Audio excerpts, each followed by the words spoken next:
अस्सलाम वालेकुम स्टूडेंट्स, आज हम करेंगे chapter number 2 11th class vector and equilibrium. जिस हमारा टॉपिक है आज का वेक्टर प्रोडक्ट। और हम इसमें मुख्तलिफ पॉइंट्स को डिस्कस करेंगे। हमारे पास जो की पॉइंट्स हैं वो इसकी डेफिनेशन है। डेफिनेशन में हम ये डिस्कस करेंगे कि साइन थीटा जो है वो क्यों आता है वेक्टर प्रोडक्ट में। और सेकंड, डायरेक्शन ऑफ वेक्टर, कि अगर वेक्टर्स की डायरेक्शंस को हम चेंज करते हैं तो वेक्टर्स की मैग्नीट्यूड के ऊपर उसकी ओवरऑल डायरेक्शंस पर क्या असर पड़ता है।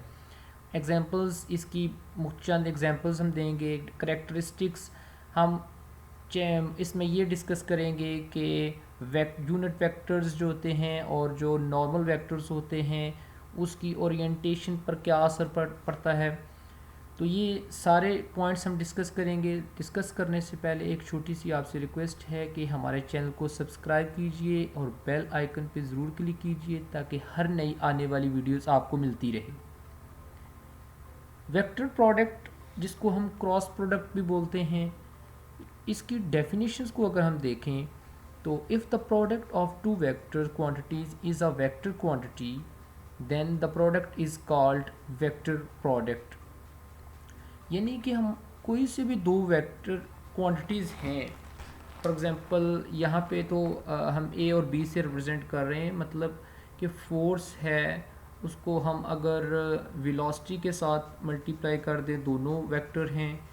जो टॉर्क है हमारे पास यानी कि आर क्रॉस एफ, तो ये हमारे पास एग्जांपल्स हैं वेक्टर प्रोडक्ट की। तो हम जब भी दो क्वांटिटीज़ जो वेक्टर हों उनको हम मल्टीप्लाई करें तो हमें आउटपुट में जो मैग्नीट्यूड मिलता है वो मैग्नीट्यूड के साथ साथ डायरेक्शन भी होती है।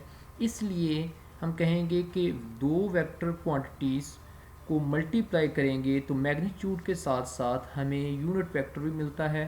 सो हमारे पास आउटपुट में वेक्टर क्वांटिटी हमें मिलेगी। तो ऐसे प्रोडक्ट को हम वेक्टर प्रोडक्ट कहते हैं। अब इसकी हम देखते हैं कि साइन थीटा जो है वो आउटपुट में हमें मिल रहा है, वो किस तरह से मिलता है। Vector product of two vectors A and B is defined as, इसको हम कुछ इस तरह से डिफाइन करते हैं कि हमारे पास एक वेक्टर ए है और एक वेक्टर बी है। तो यहाँ पे अगर हम इसे कंपोनेंट्स में डिवाइड करें बी को, तो प्रोजेक्शन ऑफ बी जो है ऑन ए वो बी कॉस थीटा है, जबकि इसका परपेंडिकुलर कंपोनेंट जो है वो बी साइन थीटा है।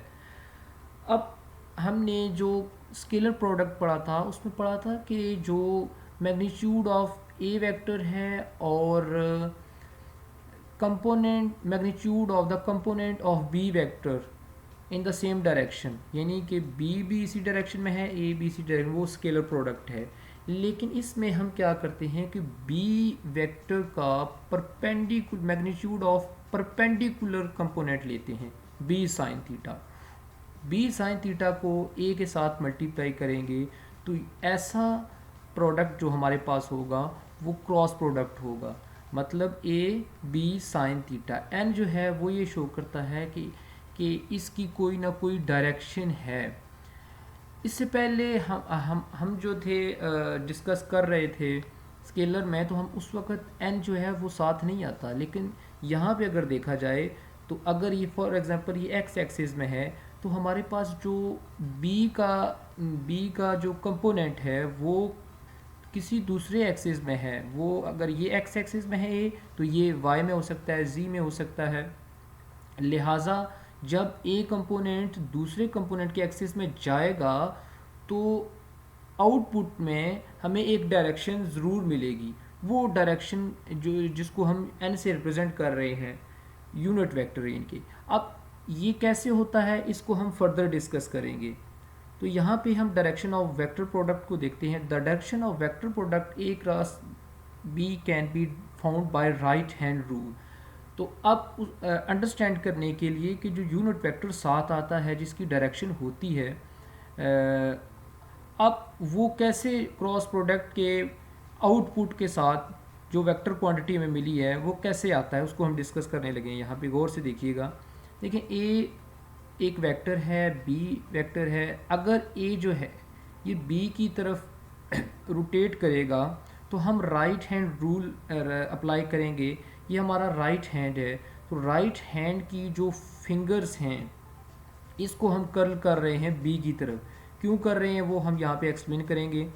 Join the tails of the two vectors to define a plane of vectors. तो प्लेन ऑफ वेक्टर्स को डिफाइन करने के लिए हम दो वेक्टर्स की जो टेल है उसको जॉइन करते हैं। Rotate vector A and B through smaller of the to possible angles. और हम जो है वो वेक्टर ए एंड बी जो है वो कह रहा है कि थ्रू स्मॉलर एंगल्स के साथ रोटेट करते हैं, लेकिन यहाँ पे हम लेट्स सपोज कि ए को हम रोटेट करवा रहे हैं बी की तरफ। Curl the fingers of the right hand in the direction of rotation. Direction of rotation क्या है, ए से बी की तरफ। Erect the thumb represent the direction of A cross B. अब ये जो अंगूठा सीधी तरह खड़ा हुआ यानी कि थंब की इरेक्शन शो कर रही है कि ये हमारे पास जो वेक्टर है एक्चुअली ये सी है। तो अब ए क्रॉस बी किसके इक्वल होगा, सी के इक्वल होगा। मतलब ए क्रॉस बी की डायरेक्शन किस तरफ होगी, सी की तरफ होगी। यूनिट वेक्टर नॉर्मल वेक्टर जो होगा वो अलॉन्ग सी की डायरेक्शन में होगा।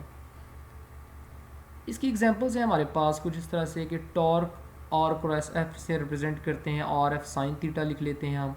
इसी तरह force on moving charge particle in magnetic field, उसमें वेलोसिटी और मैग्नेटिक फील्ड जो है वो परपेंडिकुलर होते हैं, तो वी क्रॉस बी लिखते हैं। Angular momentum L is equal to R cross B. इस तरह हम करेक्टरिस्टिक यानी कि उसकी प्रॉपर्टीज़ को जब डिस्कस करते हैं तो हम ये देखते हैं कि vector product is not commutative. Scalar product में हमने पढ़ा था कि वो कम्यूटेटिव है, यानी कि A dot B is equal to B dot A लिख सकते हैं, लेकिन यहाँ पे ऐसा कुछ नहीं है। वजह क्या है, the vector product of two vector A B is defined as A cross B is equal to A B sine theta N. देखें ए, जब ए क्रॉस बी हम लिखते हैं यानी कि ए जो है ये रोटेट कर रहा है बी की तरफ, तो यूनिट नॉर्मल वेक्टर जो होगा वो इस तरफ होगा। अगर हम आसान लफ्ज़ों में कहेंगे तो अपवर्ड होगा। लेकिन अगर हम बी क्रॉस ए लेते हैं, बी क्रॉस ए, तो अब बी क्रॉस ए को हम उसमें ये होगा, अगर फिगर देखी जाए तो बी जो है अगर ए की तरफ मूव करेगा तो राइट हैंड रूल अगर अप्लाई करें और फिंगर्स को आप कर्ल करें बी से ए की तरफ, तो थंब इरेक्शन जो है वो डाउनवर्ड होगी, यानी कि अंगूठा नीचे की तरफ सीधा होगा। तो अब यानी कि जो एन यूनिट वेक्टर है उसके साथ हम माइनस लिख लेते हैं। माइनस का मतलब है कि इसकी डायरेक्शन रिवर्स हो गई है। तो इन दोनों इक्वेशंस को अगर हम देखें तो ए क्रॉस बी जो है ये बी क्रॉस ए के तभी इक्वल हो सकता है अगर इसके साथ माइनस आए, अगर इसकी डायरेक्शन रिवर्स हो जाए। तो हम सिंपल वर्ड्स में यूँ कहेंगे a cross b is not equal to b cross a. Perpendicular vectors, अगर हम जो है वो फिगर से देखें, ए क्रॉस बी हैं, दो परपेंडिकुलर वेक्टर्स हैं और इनके दरमियान एंगल जो है वो 90 डिग्री है, उस वक्त हमारे पास जो प्रोडक्ट आएगा a cross b a B sine 90 degree, sine 91 होता है। तो हमारे पास ए बी 1 के साथ मल्टीप्लाई होंगे तो हमारे पास मैक्सिमम मैग्नीट्यूड आ जाएगा। जब भी दो वेक्टर क्रॉस प्रोडक्ट में, वेक्टर प्रोडक्ट में परपेंडिकुलर होते हैं तो उस वक्त हमें जो रिज़ल्ट मिलता है, मैग्नीट्यूड मिलता है, वो मैक्सिमम होता है in the case of unit vectors. इसी तरह अगर हम यूनिट वेक्टर्स को देखें तो एक्स एक्सिस की तरफ आई यूनिट वेक्टर होता है, वाई की तरफ जे यूनिट वेक्टर होता है, जेड की तरफ के यूनिट वेक्टर होता है। और जैसे हमने पिछले डेफिनेशन में पढ़ा था कि अगर ये ए हो, ये बी हो, तो ए क्रॉस बी जो है ये इक्वल होगा सी के। तो यहाँ पे अगर देखा जाए तो ए क्रॉस जे जो है वो किसके इक्वल होगा, के इक्वल होगा। कैसे इक्वल होगा, देखें आई क्रॉस जे है, आई और जे के दरमियान एंगल कौन सा है, 90 डिग्री है यहाँ पे आई और जे के दरमियान। तो हम लिख लेंगे साइन 90 ये के यानी कि जी की तरफ। तो हमारे पास यहाँ पे साइन 91 होता है, तो तीनों वन जो हैं ये जब मल्टीप्लाई होंगे तो वन ही आएगा, वन के साथ मल्टीप्लाई के, यानी कि आई क्रॉस जे हमेशा के इक्वल होता है। तो ये आपने सीक्वेंस याद रखनी है कि i cross j is equal to k, j cross k is equal to i, k cross i is equal to j. और अगर हम इसकी डायरेक्शन को रिवर्स कर दें तो हमारे पास फॉर एग्ज़ाम्पल आई से पहले हम जे लिख दें और जे जो को हम पहले अगर लिखते हैं जे क्रॉस आई कर दें तो हमारे पास ये माइनस के हो जाएगा। इसी तरह अगर हम के क्रॉस जे कर दें यहाँ पे तो ये हमारे पास माइनस आई आएगा। क्लियर? ये आपने आई क्रॉस के जो है वो माइनस जे, ये आपने जहन में रखना है। उसके बाद हमारे पास है parallel and anti parallel vectors. देखिए हमारे पास जब वेक्टर्स जो है वो पैरेलल होंगे, the cross product of two parallel vectors और anti parallel vectors is a null vector. मतलब कि अगर हमारे पास पैरेलल वेक्टर हैं, ये in case of parallel vector, तो एंगल हमारे पास बनता है 0 डिग्री। साइन 0 0 होता है, लिहाजा वेक्टर क्रॉस प्रोडक्ट में हमारे पास जब भी दो वेक्टर्स पैरेलल होंगे तो उस वक्त मैग्नीट्यूड हमें मिनिमम मिलेगा, 0 मिलेगा। इसी तरह अगर एंटी पैरेलल होता है तो 180, तो 180 भी साइन 180 0 होता है, हमें मिनिमम जो है मैग्नीट्यूड मिल रहा है। सेल्फ वेक्टर प्रोडक्ट, दो वेक्टर्स अगर फॉर एग्जांपल दोनों जो हैं एक वेक्टर है ए और उसी का हम ले रहे हैं वेक्टर प्रोडक्ट, तो हमारे पास जो मैग्नीट्यूड आएगा वो 0 आएगा। क्यों? हमने लास्ट टाइम पढ़ा है कि साइन 0 0 होता है, सो सारी टर्म क्या हो जाएगी 0 और हमें मिनिमम मैग्नीट्यूड मिलेगा। इन केस ऑफ यूनिट वेक्टर्स में भी इसी तरह है। अगर हम आई के साथ ही क्रॉस प्रोडक्ट लेंगे तो एंगल क्या बनेगा, 0 बनेगा, साइन 0 0 हो जाएगा और ये 0 सब के साथ मल्टीप्लाई होगा तो मैग्नीट्यूड हमें 0 मिलेगा। इसी तरह आपने याद रखना है जे क्रॉस जे, के क्रॉस के में हमारे पास मिनिमम रिज़ल्ट यानी कि ये 0 के इक्वल होंगे। Area of parallelogram, the magnitude of cross product of two vector represent the area of parallelogram form with these vectors taken as it two adjacent sides. देखिए जो हमारा क्रॉस प्रोडक्ट है two vectors का, उससे हम area of parallelogram find कर सकते हैं। हम पैरेललोग्राम बना नहीं सकते। कभी कभी ये स्टूडेंट्स को कन्फ्यूजन होती है कि हम पैरेललोग्राम इससे बना लेते हैं, नहीं, हम एरिया ऑफ पैरेललोग्राम फाइंड करते हैं। अब देखें ये हमारे पास एक पैरेललोग्राम है, तो यहाँ ये इसको हम ए कह लेते हैं वेक्टर, इसको बी कह लें और इसका परपेंडिकुलर अगर कंपोनेंट लें तो बी साइन थीटा है। तो हमारे पास एरिया ऑफ पैरेललोग्राम में लेंथ हमारे पास क्या आ जाएगी, इसकी टोटल लेंथ ये यहाँ से यहाँ तक ए आ गई और हाइट जो है इसका perpendicular component of vector B sine theta, तो मल्टीप्लाई होने के बाद ए बी साइन थीटा आ गया। तो मैग्नीट्यूड ऑफ ए बी को हम ऐसे लिख सकते हैं ए क्रॉस बी जो है वो एरिया ऑफ पैरेललोग्राम है। Vector product in rectangular component form, अगर हमारे पास दो वेक्टर्स हैं और दो वेक्टर्स को हम मल्टीप्लाई कर रहे हैं और इन स्पेस में मतलब कि वो उनकी तीनों कंपोनेंट्स होंगे। अगर ए वेक्टर है तो ए एक्स आई प्लस ए वाई जे प्लस ए जी के, इसी तरह बी वेक्टर है वो भी बी एक्स आई बी वाई जे बी जी के। तो अब इनको का जब हम क्रॉस प्रोडक्ट लेते हैं यानी कि ए की जगह सारी वैल्यूज़ यहाँ पे पुट कर दी और बी की जगह ये सारी वैल्यूज़ पुट कर दी।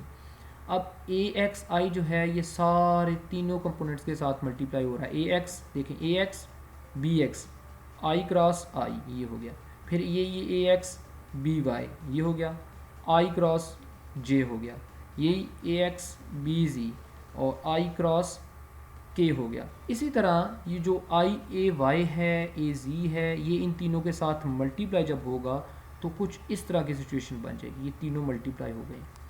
अब आई क्रॉस आई हमने पढ़ा था 0, तो उसकी जगह 0 पुट कर दें और इसी तरह आई क्रॉस जे के इक्वल होता था, आई क्रॉस के जो है माइनस जे के इक्वल। ये सारा हमने यूनिट वेक्टर्स को हमने यहाँ पे जब पुट कर दिया उसके मैग्नीट्यूड के साथ उसके डायरेक्शन के साथ, तो हमारे पास जो फाइनल यहाँ पे रिज़ल्ट आता है वो इस तरह का आता है जिसको हम ऐसे सिंप्लीफाई करके लिखते हैं। लेकिन आपने मैट्रिक्स एक यूनिट है, तीसरा यूनिट है फर्स्ट ईयर का आई थिंक, उसमें आपने मैट्रिक्स को जो है वो सॉल्व करने का मेथड जो पढ़ा है वो ऐसा पढ़ा है, डिटर्मिनेंट जब आप निकालते हैं तो इस तरह डिटर्मिनेंट फॉर्म में अगर लिखें ए क्रॉस बी को, ए क्रॉस बी आई जे के, तो देखें आई के नीचे उसके यानी कि कंपोनेंट ए एक्स लिखें और बी का कंपोनेंट बी एक्स, जे के नीचे वाई का कंपोनेंट ए वाई और इधर वाई का कंपोनेंट बी बी वाई। तो ये के नीचे भी इसी तरह लिखें। अब इसको इस शक्ल में आप आसानी के साथ ले जा सकते हैं। वो कैसे, देखें आई जो है, आई सेपरेट करें, यहाँ पे रखें, आप इन दोनों को मल्टीप्लाई करें, ए वाई और बी जी ये मल्टीप्लाई करें, माइनस का साइन दरम्यान में लगा दें, उसके बाद फिर इसको ऐसे करें मल्टीप्लाई, ए जी बी वाई ये आ गया। माइनस जे जब भी आता है तो उसके साथ हम माइनस लगाते हैं, यानी कि सेंट्रल वैल्यू जब भी आती है तो उसके साथ माइनस लगाते हैं। आप ए एक्स और बी जी को मल्टीप्लाई कर दें, फिर माइनस लगाएं, फिर बी एक्स ए जी को मल्टीप्लाई कर दें, ये जे, और इसी तरह के जो है ये आप लिखें और इन दोनों को मल्टीप्लाई करें, माइनस का साइन लगाएं और फिर इन दोनों को मल्टीप्लाई करें, तो आपके पास कुछ इस तरह की फॉर्म आ जाएगी। तो ये जो डिटर्मिनेंट फॉर्म वाला तरीका है ये आसान है कदरे। उम्मीद है आपको हमारी वीडियो पसंद आई होगी। हमारे चैनल को सब्सक्राइब कीजिए और कमेंट की सूरत में हमें ज़रूर बताइएगा कि आपको हमारी वीडियो कैसी लगी। बहुत शुक्रिया।